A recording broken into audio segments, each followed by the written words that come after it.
Hey, this is Derek. So I had an idea for this video a few days ago when I was working on my draft for the book that I have out on pre-order that I just finished.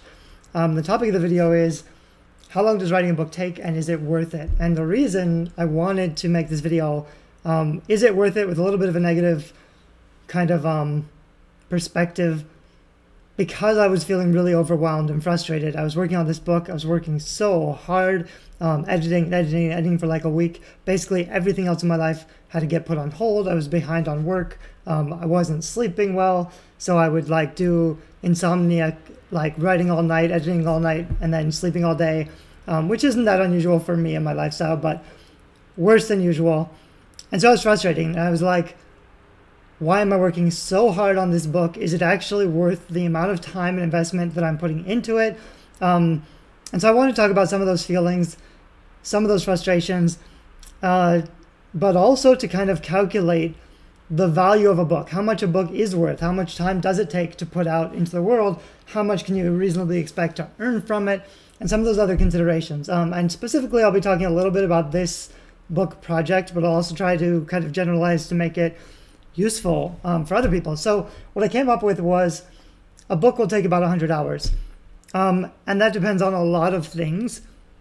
But if you can write about 1,000 words an hour, even if you're pretty slow, then if you write 1,000 words an hour, and the average book is like 80,000 words, that's already, 80 hours. That's about how long it might take to get through a rough draft.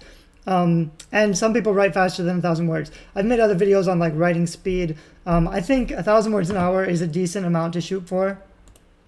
Most people with practice can do 500 words in a 20-minute sprint or so, as long as you know where you're going, which is why I'm really strong on plotting and organization. Although, maybe in a different video, I've been trying to focus a little bit more on pantsing, because I can write faster, even if I know where I'm going. If I can sit down and have a blank document in a small like iPhone screen with just the keyboard and just write without like all my notes and everything.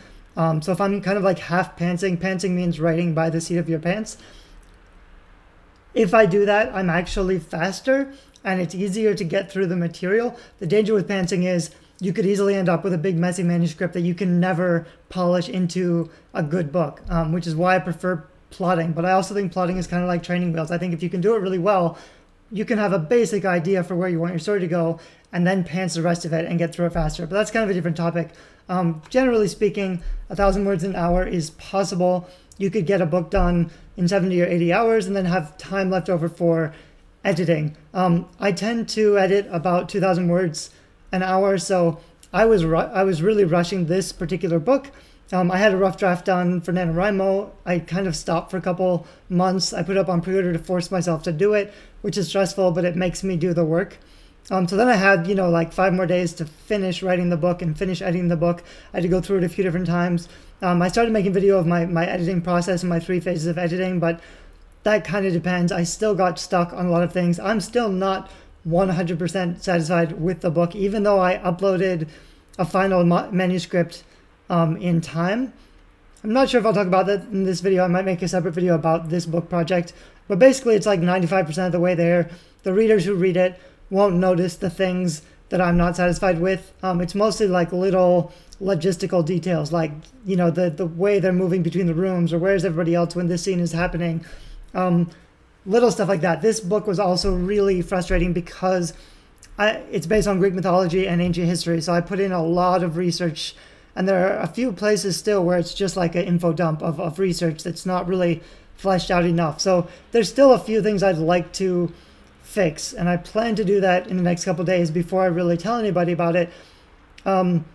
Because, and this is almost a topic for another video, but if I don't tell anybody about it, even though I have a following, even though some people follow me on Amazon, if I don't announce that my book is finished, I won't really sell any copies. So this question of like, what happens to your book if you publish a book without marketing it, without having a platform? Nothing happens. I'm not worried about people reading it, because very few people are actually going to read the book unless I announce it, unless I tell people about it. So if I feel like it's not quite there, I had to get the book up in time for the pre-order deadline, because if I don't, then I'm going to get kicked off. You'll lose your pre-order privileges for a year if you cancel your pre-order deadline, which I've done. I've lost 2 years for my pre-order privileges that way, so I don't want to do that again. I upload something. It's like a strong B+. I know my readers will like it. I know it'll be popular, but I'm not quite happy with it yet. I'm going to work on it a little bit more. But all the other things that I need to change, I can hopefully do in a couple days, and then I'll be pretty happy with the finished project before I actually tell people about it and like announce it for real. But the reason I was frustrated about it, because even if you work 100 hours, and I will also say a couple things first, 100 hours assumes you know what you're doing and you know how you're writing your book and where you want the story to go, and your editing is faster. I don't spend that much time on editing or revision, because once my rough draft is done, it's pretty much the way I want it, and then I just have to go back and like revise it and fix it, improve the writing. But I'm not totally changing the story. If this is your first novel, you may not be in that position. You may finish 60 or 70,000 words of something and it may be bad, and you may have to, spend years learning how to write so that you can understand what's wrong with it and how to like move everything around. And then also there's the fear and the insecurity. If you haven't published before, I know people who have like gone through 8 rounds of revision and editing and they still don't feel confident enough with their story to publish it. And then also you've probably heard of the 1,000 hour rule. So there's this idea, it's not, 100% foolproof, but the idea is that it takes about 1,000 hours to be really good at something. So if you want to become a professional novelist or writer, if you want to be good enough to satisfy readers, good enough at your craft, good enough as a writer, so that you can write books that people are willing to pay for, it might take you 1,000 hours of practice. And that doesn't mean like just writing, because you could practice writing for 1,000 hours and never get better at writing books or publishing novels or plotting novels. So you have to be writing novels for 1,000 hours before you get good at writing novels. So even if you spend 100 hours writing a novel, that means you're really only 10% as good as you need to be to become a professional writer. So I see a lot of writers who they finish a book, took them 100 hours, they publish it, and now they're frustrated because they don't know how to do marketing, they don't know how to build a platform, or nobody wants to review it, nobody wants to read it, nobody enjoys it, they're frustrated. And I had this conversation with someone today on YouTube. Someone asked me, I often tell people, if nobody will buy your book, if nobody will review your book, you can't even give your book away for free. So your first challenge will just be getting anybody to even read your book without paying for it, because it's harder to get people to pay for something that they don't want. Or if you can't communicate the benefits or why they should buy the book, they're not gonna pay for it. If you don't have a platform, if you can't get anyone to review it, you can't market the book or sell it if it doesn't have any book reviews. So you kind of have to give away some free copies. I recommend building a platform of potential readers so that you can give away a bunch of free copies, so that hopefully some of those people will leave reviews. Then you can start marketing or advertising. And this comment on YouTube was something like, that's bullshit. I worked really hard on my book. Why should I spend all this time working on this book and just give it away for free? Which a lot of authors agree with. A lot of authors think their art deserves to get paid, and that's just not true. There are millions of people writing books. None of them deserve to get paid. You don't deserve to get paid because you decided to spend your time writing a book. You only get paid if you can communicate a certain amount of value to readers and they're willing to pay that amount of value. A lot of people sell their book for $3.99 and they still can't do it because they can't communicate that their book is worth $3.99. They can't make people want it enough to give away $3.99 of their own money. That's on the author. Nobody owes you that money to take a chance on reading your book. It's your job to communicate the value. And if you can't get any book reviews because you're not willing to give your book away for free, you'll never get the ball rolling. You'll never get started. So that's a place where a lot of people get stuck. They feel like they deserve to get paid a certain amount. They don't feel like they want to just be wasting their time writing this thing if nobody's going to buy it, or if they're not going to get compensated. And so this was kind of how I was feeling working on this book, because it's the 3rd book in a series. I'll talk more about that in a minute. But if you're calculating the value, what I usually recommend for people who don't have a platform is that you should shoot for 100 sales during your launch. So in the first week of launch, you should shoot for 100 paid readers, 100 people buying your book. And that means you've already built a platform, you've already got enough beta readers so that you can get some reviews up quickly. But then you do enough advertising to get 100 sales. And maybe you only break even because you've spent money on advertising or cover design or editing or formatting. You have to kind of spend a lot of money to prepare a book for publishing. And although that number can vary, and although the number gets lower, like the more you learn how to do yourself, the more competent you get at publishing, you can figure out how to spend less and publish your book. A lot of my friends might spend $500 on average per book just to prepare it, just for like the book design, the editing. But my successful friends will also spend $500, $1,000 on their launch on ad stacking or advertising on Facebook or Amazon. But advertising aside, the average first-time author spends about $2,000 publishing their first book.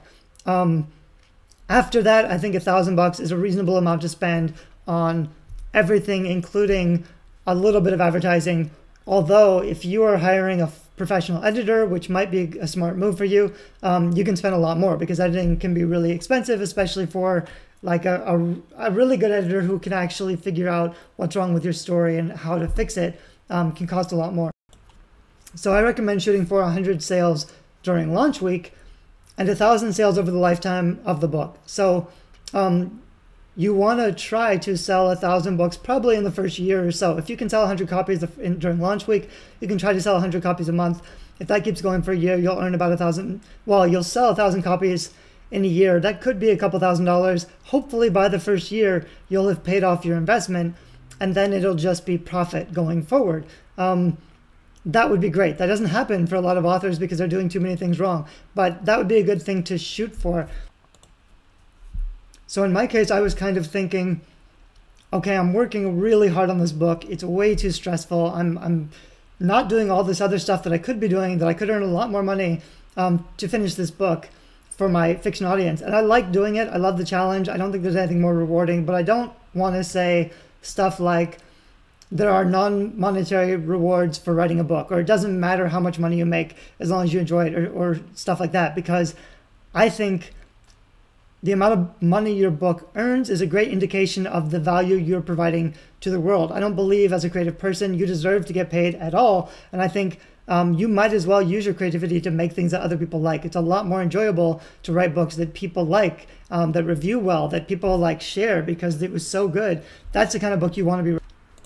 And it's easier to know whether or not you're writing those kind of books if you're paying attention to the money. If you're paying attention, like, does this book satisfy people enough that they're willing to pay for it? Are my books good enough to get great reviews that convince new people, strangers, that they should also be reading my book? But I was thinking conservatively, this new book, if I'm not really going to market it very hard, I might just like send one email out to my audience. I might sell 100 copies on launch, and I might, sell 1,000 on the first year. I'm not really going to push it super hard, and my books aren't selling that well right now because I'm not really concentrating on fiction. So I'm thinking like I might make $1,000 on this book. If so, that means if I'm putting in 100 hours for this book and I make $1,000, I'm getting paid around $10 an hour, which for some people is great. $10 an hour to do what you love and write books, that's not bad. That's totally reasonable. If you don't count, all the advertising, all the other expenses, all the investment, any of that stuff, which you should, because you should pay attention to that stuff. But if you don't count it, you could say you're making $10 an hour. And I think that's a reasonable thing to be shooting for. You should expect to at least be shooting to make minimum wage when you're writing books. For me personally, that was frustrating because I decided several years ago my lowest level, the amount I want to get paid for my time is $100 an hour. So unless I'm earning $100 an hour, I shouldn't be working on that project because there's other things I could be doing to earn a lot more money. And the problem with that is there's other things I could be doing that I don't enjoy as much. People will pay me a lot more for cover design, for marketing help, for consulting. I could be focused on selling my online courses, building my own online platform. There's a lot of other things that I could be doing with my time to make money a lot faster. And I should focus on those things because then at least I would have that influx of funds I could use to invest in my fiction. But so I was frustrated because I was thinking, I'm getting paid $10 an hour to write this novel. 1,000 people might read it. That's great, but it's not going to make tons of money. And I could be doing all this other stuff that people are willing to pay me for.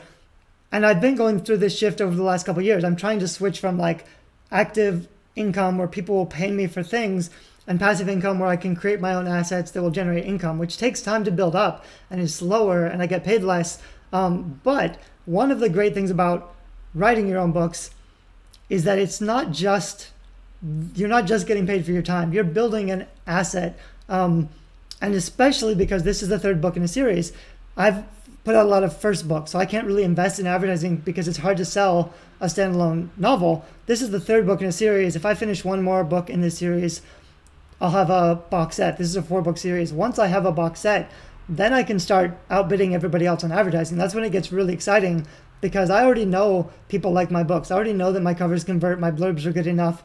I could be doing better for sure, but it'll get a lot easier once I have a higher value product and a longer lifetime acquisition cost or customer value cost or something like that.